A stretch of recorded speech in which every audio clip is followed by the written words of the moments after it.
नमो तस्स भगवतो अरहतो सम्मा सम्बुद्धस्स।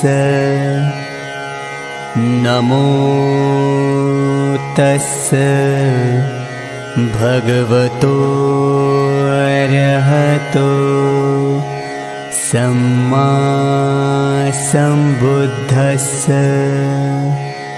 नमो तस्स भगवतो अरहतो सम्मा सम्बुद्धस्स। बुद्धं शरणं गच्छामि, धम्मं शरणं गच्छामि, संघं शरणं गच्छामि। द्वितीयंपि बुद्धं शरणं गच्छामि,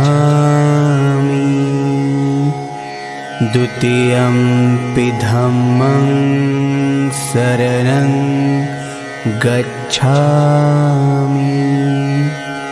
द्वितीयंपि संघं शरणं गच्छामि, तृतीयंपि बुद्धं शरणं गच्छामि, तृतीयंपि धम्मं शरणं गच्छामि, तृतीयंपि संघं शरणं गच्छामि। पाणातिपाता वेरमणि सिक्खापदं समाधियामि, अदिन्नदाना वेरमणि सिक्खापदं समाधियामि। कामेषु मिच्छाचारा वेरमणि सिक्खापदं समाधियामि। मुसावादा वेरमणि सिक्खापदं समाधियामि। सुरामेरयमज्जपमादठाणा वेरमणि सिक्खापदं समाधियामि। सर्वपापस्सकरणं कुशलस्योपसम्पदा सचित्तपरियोदपणम् एतं बुद्धान् शासनं साधु साधु।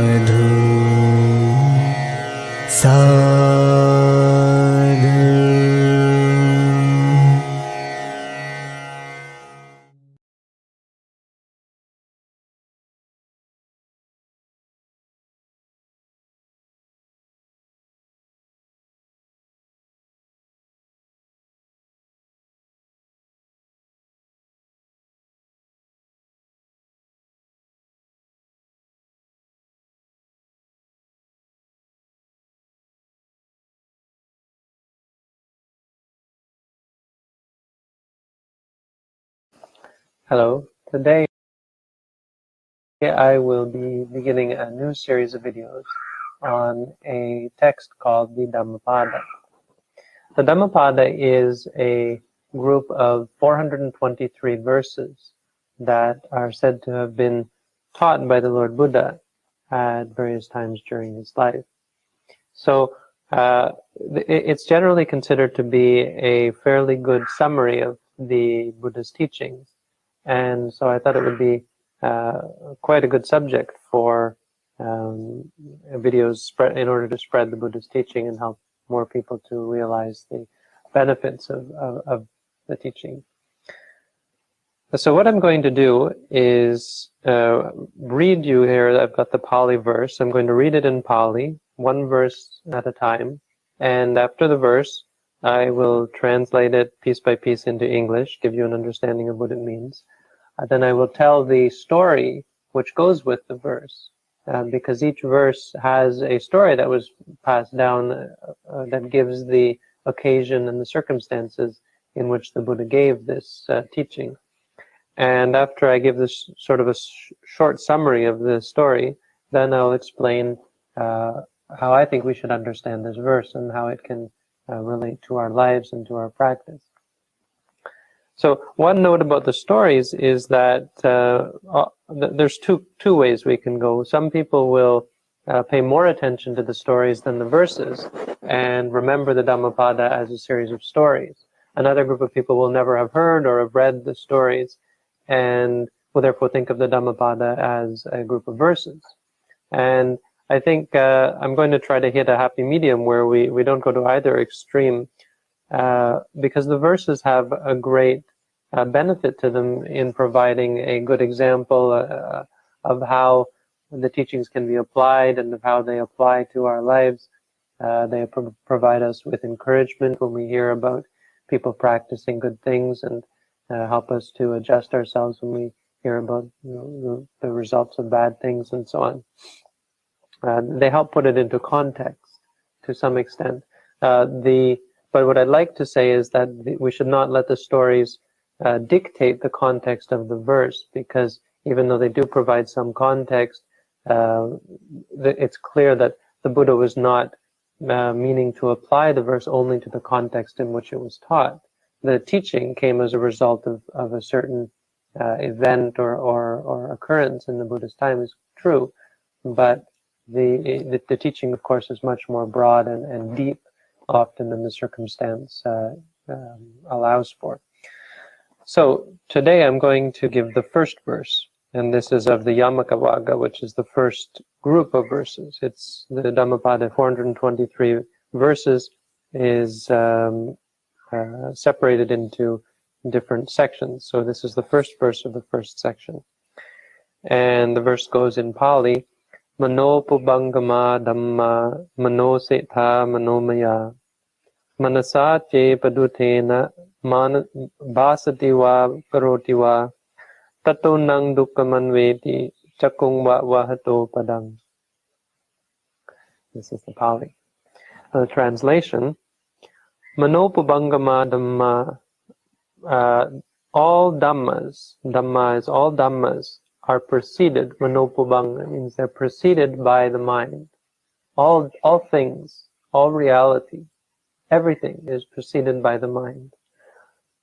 Mano setha manomaya, they are governed by the mind and made by the mind. Setha, mano setha, they are governed by the mind. Manomaya, they are made or formed by the mind. All things. This is the Buddhist words. Manasa che padutena, if with a impure mind, bhasati va karoti va, one acts or speaks. If one acts or speaks with an impure mind, tato nang dukkamanveti chakung va vahato padang, suffering follows therefrom, just as the wheel of the cart follows the ox that pulls it. So if an ox is pulling a cart, the wheel has to follow the ox. There's no way that it can't. It can't stop. It can't change its course.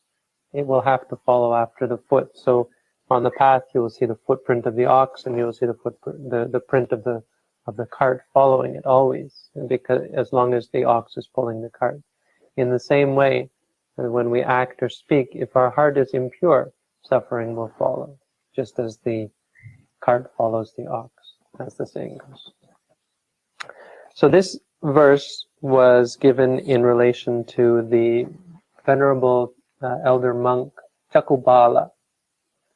Chaku means eye. So Bala means guardian. So his name means one who guards his eyes. And this is a name he was given. His original name was actually Bala. But the story goes that he became ordained under the Buddha a little bit later in life. And so he didn't spend so much time studying. He stayed 5 years with the Buddha to do the basic training as a monk. But after that, he asked permission to go off and practice in the forest with some of his fellow monks. And he spent 3 months of the rain season in the forest, and he made a determination not to lie down for 3 months. So he undertook this practice to only do walking, standing, and sitting. And so he would do walking meditation, he would do sitting meditation, he would do standing meditation, but he would never lie down, not for 3 months. No sleeping, that's what this means, unless he would sleep sitting up or nod off sitting up by accident. This is a practice that monks will undertake when they've developed and after they've progressed in their meditation or become proficient and confident in their practice. So he did this for 3 months, and during this time he developed a disease of the eyes, a sickness in his eyes. And this doctor told him that he had to take this medicine, and he said he would have to lie down to take this medicine. Something like it was put in his nose or something, some ancient Ayurvedic cure. And now Chakupala, he didn't say yes, he didn't say no, he took the medicine and he went home, and went back to the monastery, and he thought to himself, what should I do? He said, well, I've given this vow that I'm not going to lie down, and I really want to carry out my vow and to really exert myself in the practice. And so as a result, he sat up, and he kind of took the medicine sitting up, but he didn't lie down. As a result, his sickness didn't get better. It in fact got worse.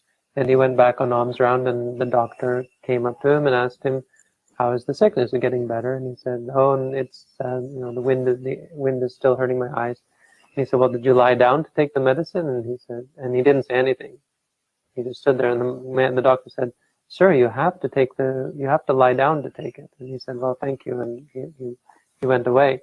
The doctor started to get suspicious, and so he went back to the monastery, followed after the elder, and went and looked at his dwelling and saw that there was no bedding. And he said, Venerable sir, where is your bed? And he didn't say anything. And he said, Venerable sir, you can't do this. You're going to go blind if you do this. You have to take care of your eyes. You need them. If you want to be a monk, you're going to need. He gave him a little lecture. And the monk said, thank you, but I will know what to do by myself. I'll figure out what to do by myself. And so the doctor said, fine, but don't tell anyone. Then you tell anyone that I was the one who cured you or who gave you the medicine. And don't tell them that I didn't want to have anything to do with you. And they said, yes, thank you. And so the doctor went away. So Chakupala or Pala, he sat down and he thought, and he said, well, what do I do? I can either take care of my eyes or I can take care of my practice. I can either guard the physical body or I can guard the truth. And he said to himself, if I don't take this medicine, if I don't take it properly, then I might lose my eyes. My eyes will be ruined.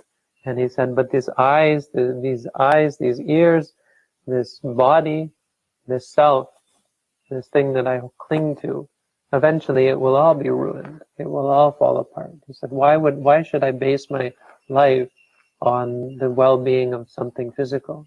And he said, it's much more important that I should guard the Dhamma, I should guard the truth, than that I should guard this physical body.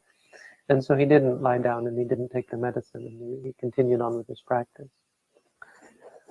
As a result of this, two things happened. First is he lost his eyes, and the second is that he gained his eyes. And this is how the text goes, that as he was doing walking meditation, at the same moment, his eyes got worse and worse and worse, and finally they deteriorated, or something changed, something switched off. His eyes suddenly became useless, his physical eyes. And at that same moment, as this was happening, and as he was watching it and worrying about it, and looking at his worrying and looking at his clinging to the body and letting it go, and seeing the suffering inherent in this clinging mind, wanting and liking the fact that he can see in his eyes, and the self and the ego and so on, seeing that this is the suffering. He saw the Four Noble Truths. He saw suffering and the cause of suffering. And when he saw that, he let go and realized the cessation of suffering.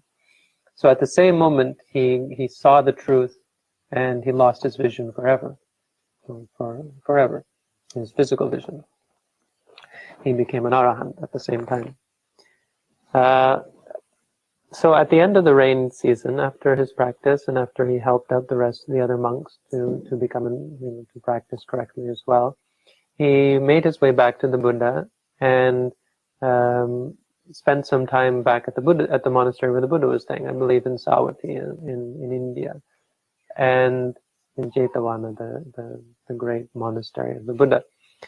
And while he was there, of course, there were other monks taking care of him, and monks who he would teach, and they would look after him physically, and many visiting monks, and his name got around as a fairly proficient teacher. People thought, the rumor went that he was enlightened, and so monks would come to visit him. One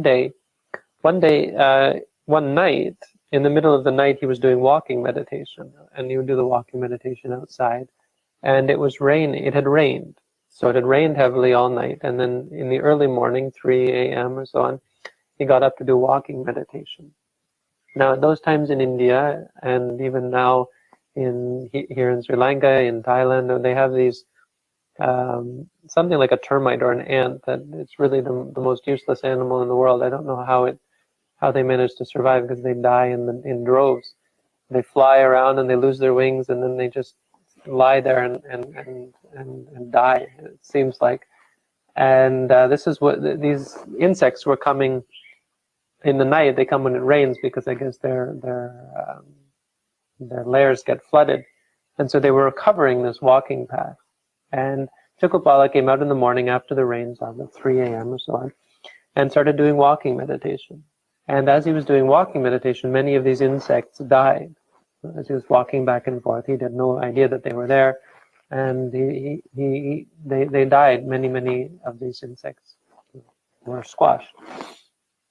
So in the morning, these monks came to see him, to meet him, and said, "Where is the Venerable Chakupala?" This is the name he was given. And the monks who looked after him said, "That's his monastery, that's his kuti over there."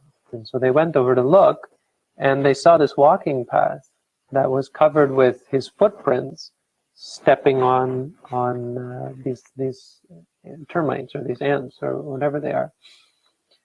And these monks were terribly offended, and they thought, "This isn't it. How can this be an enlightened monk who's here, engaging in wanton slaughter of these innocent creatures?"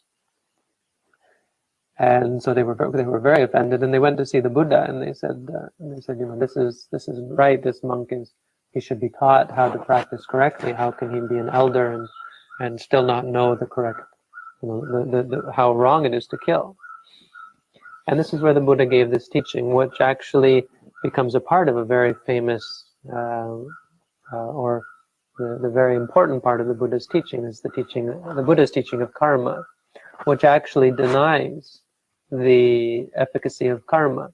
So people say the Buddha taught the theory of karma, and in fact, you can say the Buddha taught against the theory of karma, because the Buddha said, "My son, Chakupala, is not guilty of anything, he's innocent." And then he said, "Manopo bhangama dhamma," the mind perceives all dhammas. The mind is what leads to suffering. If you act or speak with an impure mind, that's where suffering follows. So the Buddha took this verse was given in a negative context. The point was not to say that suffering is going to, in the positive sense of suffering will lead to this. He was saying, if your mind doesn't have those things in it, then it can't lead to suffering. So it's the fact that karma cannot lead to unpleasant results. And this is an incredibly profound statement, I think, because it's not something that we would think of ourselves. You know, if someone gets hurt because of something we do, then we think of ourselves as guilty. We feel bad, and if we don't feel bad, maybe the person is angry at us, and they can get angry at us whether we meant to do it or not. But the point that the Buddha is making here really shows the emphasis on the meditation practice. How the Buddha's teaching is really a practice of meditation and of contemplation. Why? Because we don't understand things in terms of beings, in terms of concepts, things that we think of. We think of that person and I hurt them and so on. We think of it in terms of actual reality in the experience. So maybe the person does get angry at me for something that I did. Maybe these monks got angry at Chakupala and therefore they think, oh, that was bad karma because it made people angry at him. But at the same time, you can say, well, Chakupala doesn't faze him at all, really. He had no bad intentions towards the insects. He had no bad intentions towards these monks. And if they get angry at him, it's really water off a duck's back, or it's like the Buddha said, like a mustard seed on a needle, or water off of a lotus leaf. You know, it doesn't stick. So because his mind is pure, because his mind doesn't have any of this clinging, any of this anger. Whereas on the other hand, if he did have anger, if he did want to have bad intentions, and if he did intend to kill these insects, that is what would lead him to suffering.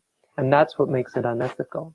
An act is not unethical, as I've said before, simply because it fits into a category, like if killing is unethical or so on. Killing is only unethical because of the mind states that are required to kill. In order to intentionally kill something, you have to give rise to a harmful and actually a perverted mind state, one that wants to, you know, doesn't want to die oneself and yet wants to cause harm to others. So the mind is of ultimate importance, and this shows, as I said, shows the emphasis on meditation, because it's only through meditation that we can affect the mind, and the mind is what is affected through meditation. As we practice meditation, we see the clinging, we see the craving, we see the stress that is caused by the impure mind, and we come to differentiate, and we come to affect a change on our minds. When we see things as they are, so we're doing walking meditation or we're doing sitting meditation, we learn to experience life in an interactive rather than a reactive way, so that when we see and we hear and we smell and we experience things, we're able to experience them as an experience. So someone yells at us, we experience it as a sound. Someone hits us, we experience it as a feeling. We don't think of the person, we don't cling, we don't hold on, because we've seen the suffering. And this is what the Buddha was referring to, that the mind that clings, the mind that is impure, the mind that is stressed, it has stress in it. This is what leads to suffering. Suffering only comes from the mind. All of the things that we create, all of the things that we do, they only have an influence on our minds if we cling to them, if we have some attachment in the mind at that moment. And this is a warning from the Buddha, that anything that we do with an impure mind will have this influence on our lives, an influence on our minds. It will lead to greater stress in our minds, greater clinging, greater suffering, just as the cart follows the foot of the ox. So this is the meaning of the verse, and the Buddha said, in fact, all things come from the mind. If you act with an impure mind, it will lead you to suffering. If you want to know where suffering comes from, this is where it and all other things come from the mind. And this is the first verse of the Dhammapada. So I'd like to thank you for tuning in, and I hope that we will have many more of these, and I'll be able to get through all 423 verses before my time is up. So thank you for tuning in again. I wish you all the best.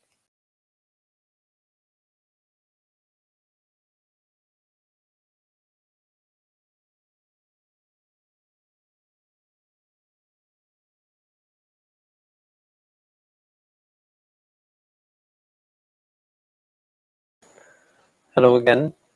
Today I will continue my series of videos on the Dhammapada with the verse number 2.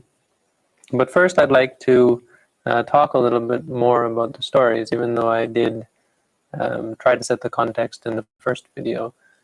I was surprised that I received so quickly some skepticism in regards to the stories, because in fact the story that goes along with the first verse is rather on the end of the stories that are more believable in this set of texts, and in fact you'll see as we go along that there are far less believable stories from the point of view of a strictly physical, experiential, or something that we can experience on a mundane level as ordinary human beings. So before I go any further, I think it's important to talk a little bit about this, the idea of accepting things that you haven't experienced yourself, accepting things on faith, so to speak. And I think many people go quite a bit too far in their unwillingness to accept things that they have never experienced themselves, to the point where they shut themselves off and refuse to acknowledge or engage in any sort of dialogue with this sort of topic, is something that they themselves couldn't, in their present state, come to experience. So, even to the extent of thinking about a man who lived 2,500 years ago, who practiced so intensely that his eyes burned out, or his eyes failed him, or the fact that at the same moment he became enlightened. And in fact, this is incredibly believable, and this is exactly the sort of thing that you would expect if you've practiced a lot of meditation, because you come to realize that these are the exact moments where a person is most liable to let go and to become free, are these moments of intense loss and intense sacrifice, where the clinging becomes so clear, and the very deep clinging is uprooted, or becomes evident and is able to be uprooted. But so the point here, it really is that you don't lose anything, or you don't risk anything by believing this story. It's not like you base your practice on this story, and then you find out later that it's false, and therefore you're ruined. It doesn't really matter whether this really happened to this monk. At the outset, it's a great example for us that we can put into practice, that we can exert ourselves to this extent, and when we have physical ailments, we shouldn't let them get in our way. So regardless of whether it's true and it really happened, it's a wonderful example for us to keep. And moreover, it really has no bearing on our practice whatsoever, whether this because it's not a fundamental doctrinal principle that Chakupala lost his eyes. Now, if I said to you there was this man who prayed to God, and as a result he became enlightened, or so on, or if there was someone who wished for something and it came true, and as a result, and that's the sort of practice that we should take. If our practice rested on the truth of the story, but it doesn't. Our practice rests on the core principle that the mind is chief, and that suffering comes only from the mind. And it's actually a totally different part of the story that the verse is based upon, and that's the part where Chakupala is stepping on all these insects, and the monks come and complain, and then the Buddha says no, he's not guilty, which is a very core principle of the Buddha, and that's where we rest our practice on. not on the parts of the story that may or may not have happened, or the details of the story. So this is one thing. The second part is our inability to accept things which defy the laws of physics, let's say. So the idea of believing in an existence which is outside of the laws of physics as we know them. And these would be an existence as an angel, or an existence in hell, the existence of magic, or the existence of making wishes and having them come true, and so on, the existence of ghosts. All of these things on the surface would appear to be going against the laws of reality as we know them. They go against everything we know and believe. And so asking us to believe these things, when I tell a story, as I'm going to, about angels and so on, and many stories in here that probably many people are, no matter what I say, are not going to be able to swallow, and are going to be turned off by them, which is unfortunate. But our inability to believe these things is really what gets in the way. It's not the story itself. I will tell you these stories, but I'm not going to ask you to base your practice on whether or not these are true. So if it turns out that there is no such thing as angels, it's really not going to make a difference, as you'll see. The core principle is still the same, and it really never has anything to do with your belief or not belief in whether the details happened as they did, or whether such things could actually occur. And I'm willing to believe, willing to accept and sort of agree with the idea that many of these stories have probably been embellished. And so I'm trying to water them down, or dull them down, actually, and try to bring them back to what I think is a little more reasonable, because some of them can be a little bit outrageous. But the way it looks is that they've just been embellished, and maybe some of them have been created, some details have been added, and that really doesn't mean much to me. What's important is I understand the core principle, and I think it's not hard to understand that core principle. But I want to say one thing about this idea of not believing in things that go outside of our understanding of the laws of physics and so on, is that we should really throw the laws of physics out the window. They themselves have no bearing on our practice and no bearing on reality. The laws of physics are a set of theories that are well grounded in a certain set of experiences and repeated experiences. But those experiences are totally subjective. They're totally based on our mode of contrived existence as human beings. Now, it could be that the only reality possible is the one that we live in, but physicists don't believe this anyway. They don't know, and they're not willing to speculate, or some of them are, some of them are not willing to speculate. But they do speculate, and some of them speculate that the only way, and this I like actually, the only way this reality and this universe could exist is if every reality, every type of universe, every type of existence, imaginable and even maybe unimaginable, also exists. Otherwise, it makes no sense that this universe could exist. And I like this because I think it mirrors some of my own beliefs and some of my own understandings. Maybe not that everything exists, but at least that everything could exist. And the logical argument is that given that I exist, and I'm pretty sure that in some sense this reality exists in a certain sense. If this exists, then I see no reason to doubt that some existence of an angel or a ghost or any kind of existence imaginable could exist. So when I hear these stories, no matter how outrageous they are, I think, well, certainly possible. I mean, this is possible. And there's nothing. See, we get into this. We get caught up in this conventional and contrived, set of laws and set of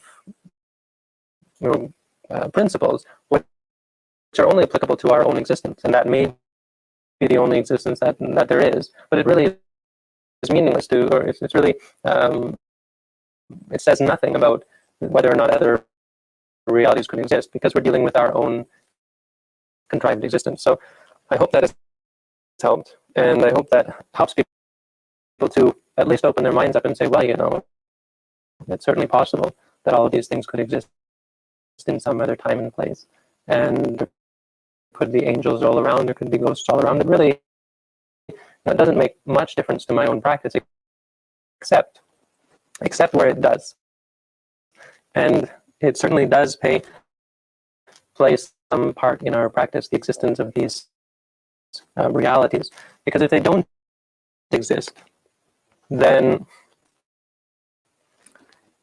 the experience that we have as meditators of reality, the first verse, that when we do evil, when we get angry, when we get upset, and when our mind is defiled, when we're greedy, when we want things and so on, that suffering comes to us. Really, in the end, is pointless, because if that's the case, then all that can happen when we die is we die, and that's it. There's nothing else. Now, the existence of angels, of ghosts, of all sorts of different, in fact, every type of being, let's put it this way, is really the only way to come to terms with what we're starting to open up to. And this is a experience of reality on a fundamental phenomenological experiential level, instead of a conventional one where we say, yes, what goes up must come down, and humans are born and die, and there's the genes, and there's the sperm, and so on, and all of this, which is totally contrived, and it's true, but it's only true of this very small sphere of what is possible, small portion of what is possible, and because all of our actions and all of our ethical volitions and so on are so manifold and so diverse, it only makes sense to think that the existence of beings, the types of beings, the types of places, the types of destinations, and the types of futures that we might have are equally diverse. And that when we die, it's really not the end. And it really makes no sense for it to be the end. It makes no sense that it possibly could be the end. It's a nothing. It's something that has come to grip us. And we have this terrible fear as a result of death. This great fear, or actually some people have gone to the extent that they don't fear. They're just, that's it. When I die, that's it, and I'm done and gone. And it's such a dismal thing to think about. And so totally off base from reality. But to each their own, and there are many people who don't see this, and are not practicing to see this, and are probably not going to see this. There are people who practice meditation, but are still keeping their heads in the sand, and still clinging. I have to say, clinging to this idea of the fundamental reality of certain concepts, like death, like humanity, like physics, and the physical reality. Even though physicists in general have come to throw these things out the window, where the whole theory of relativity, for example, the theory of quantum physics, some of the things some of the issues that they've had to come to terms with, that three-dimensional physical reality is really not all there is, and it doesn't describe reality. It doesn't describe all of the aspects of reality adequately. So, but okay. So I hope that has helped, and I could go on about that, but I don't want to, because I have a verse to get to and a story to get to, and it's a wonderful story. They're all wonderful, but it's one that is probably going to receive mixed reviews. So finally, I'd say again, reiterate that the important point here is not the story. The story is the context, and in fact, the verse, in this case especially, goes far beyond the story itself. But nonetheless, we have a story, and it's a good story. So the story goes, there was a man named, well, first I'll tell the verse. So the verse goes, number 2.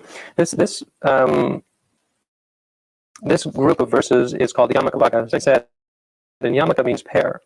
So it's a pair of verses. And in this case, we have a pair that has a different story for each of the pair. So the first verse has one story that was given, but it was mirrored by another verse that the Buddha gave that was almost the same, but has a different story associated with it. So you're going to recognize this verse actually in the first one, in its similarity to the first one. So here we go. Mano pubangama dhamma mano setha mano maya manasate padute pasannena manasate pasannena vasati va karoti va tatunang sukamanveti chaya va anapayini. There we go. Wow, it sounds almost the same as the first one, and it's changed. So mano pubangama dhamma mano setha mano maya. We should be familiar with this. Mano pubangama dhamma. All dhammas are preceded by the mind. Mano setha, they are governed by the mind. Mano maya, they are created by the mind, formed by the mind. All of this reality is formed by the mind. All of our ideas about physics and existence and humanity, it's all formed by our experiences, which are based on the mind. It's the same as in the first verse. There's no change there. This part changes. Manasate pasannena. Manasate pasannena. Vasadiva karotiva. If one acts or speaks with a pure and radiant mind, with a beautiful mind, with a pure mind. Tatunang sukamanveti chayava anapayini. Happiness follows therefrom like a shadow that never leaves. Another good simile. The first one we had the ox pulling the heavy burden of the cart. The idea of how heavy the cart is and this burden of suffering that follows a person who does bad deeds. Here we have something much lighter, a shadow that never leaves. Shadows are not, the imagery that we have of shadows is dark, but in this sense it's actually quite uplifting, because the shadow isn't a burden. No one has ever been harmed by their shadow, and in fact it's something that we don't often give enough credit to. Our shadow is something that follows us. It's loyal. It never leaves. It never causes a burden. It never stresses us. It never harms us. And when we turn around, it's always there. It's something that we can depend upon. Good deeds are the same. When you do a good deed, good things come. Anyway, I'm getting ahead. I don't want to explain it yet. I want to tell the story first. So the story goes, there was a man called Adinapobhika. And his name, if this was really his name or not, this is what he was known as. Or he was a man who never gave anything to anyone. So he was a miser, like Ebenezer Scrooge. So here's a story like The Ghost of Christmas Past, in a sense, or the Christmas Carol by Charles Dickens. And he had a son, and his son got very ill. And his father was so stingy that he didn't want to send for a doctor, because he didn't want to have to pay the doctor. It wasn't that he really didn't love his son, but he was always scheming. And doctors are expensive, and some doctors may charge a lot, and going to hospitals, I've had the same sort of experience. Anyway, I'm not going to condone what he did, because what he did is he went around to all the doctors and he said, just talk to them sort of generally. What sort of treatment do you give to a person when this happens, or when they're like this, when they have this condition? And so he asked around, and he got some ideas about what might help his son. And so he went and he tried to administer this treatments to his son. And because he really didn't understand the condition of his son got worse. And his son got so bad to the point that that he was on his deathbed. And in fact, it was quite clear that he was in danger of his life. And so at this point, his father, woke up and realized that something had to be done. And so he called for a doctor. The doctors came and no one wanted to help because no one could help because it was too late. And so the father put the son outside in a bed under some shade like this, thinking that people who came to visit him, because his relatives would come and visit the sick child, wouldn't come inside and see all of his wealth and whatever. He had this crazy idea that he should put his son outside, and it was the miser in him. He was terribly warped, unbelievably so. In fact, this is one part of the story that's, I think, hard to believe. But in fact, you do find people who get this warped, and you find people who are even far worse, who abandon their children and so on. Anyway, he put his son outside, and as luck would have it, this was a good thing. And it may have been this son's karma that his father put him outside, because his son was blessed thereby to have an opportunity to see something very special. And what was it that he saw is one day the Buddha was walking by, and the son turned and saw the Buddha coming and was so overjoyed to see something like this, because here he had lived all his life in his father's house, and it was a very dismal existence.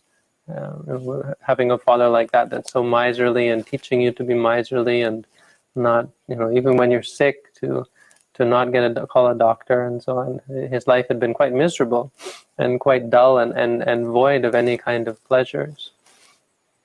And so when he saw this monk, it was such a wonderful experience to see the Buddha. Of course, this is the Buddha. And there are a lot of stories like this where people would see a monk who was mindful and walking on alms round, and it would be such a great sign for them, such a great sight for them, and give them great faith. And so this is what it did to this young man. When he saw this, it was something that he said, this is the way it should be. This is the way people should be. This is the path. And he was so upset that his father had never given him the opportunity to see the Buddha before, and to have a chance. And he said, if only my father had been less of a miser, I might have had a chance to go and follow this path, but learn from the Buddha and come to follow after him and be his disciple. And he said, now there's nothing I can do. And he was so sick that all he could do was look at the Buddha. He couldn't even raise his hands up, as people do to pay respect to the Buddha, as people would do to pay respect to any sadhu or monk in India, and they still do today. But nonetheless, in his mind, he invested his faith in the Buddha. He said, this is a holy man. And he thought like this. And as a result, his mind was quite pure. And the Buddha saw him and realized what was going on in his mind, and said, that's certainly enough for him. And the Buddha kept walking. And this son, this boy, died thereafter, maybe at that moment or sometime after, and was born as a result in heaven. Let's not say in heaven. He was born as an angel. He was born as a being who was radiant, because his mind was radiant. I don't want to quite give that away. Let's continue on with this, with the mundane part of the story, and that is that the father was quite upset, and rightly so. He was rightly so. He should be upset. He should be sad. He should be quite upset with himself that he was such an idiot and didn't help his son. And so he couldn't get over it. It really distraught him. And this is another example of how evil leads to evil. And so he spent all his time in the cemetery at his son's grave, weeping and crying and saying, "Oh, my son, where are you, my son? Oh, I wish you still." And he was just out of his mind. He couldn't come to terms with his son's death, and couldn't believe that he had lost his son, and that what a fool he had been to be the cause, really, of his son's untimely death. And so he was mourning and weeping. And then it happened that his son came to him, just as we hear about people, their deceased relatives coming to them. His son came, but his son didn't let him know right away who he was. So his son came, and at first his father thought it was just a young boy, and the father said, "Who are you?" And no, the father didn't say. No, but he came to him, and he was crying. So the son came, and he would of course not quite look the same, because he was born again, and he was born based on the image, or based on the state of his mind when he died, not necessarily, no longer based on his father and mother's genes. It was no longer that connection. So he came, and he came to his father crying, and his father said, "Why are you crying?"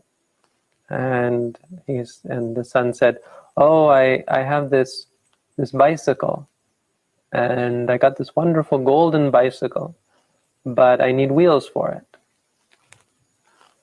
And the father actually, it was funny how his fatherly instinct took over, and his guilt kind of led him to say to this young boy. He said it came to him as a great opportunity to make up for his stinginess in regards to his son who had passed away.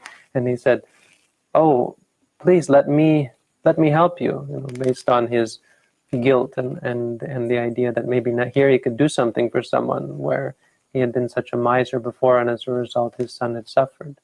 He said, I'll find you the wheels. What kind of wheels do you need? What sort of wheels do you want?"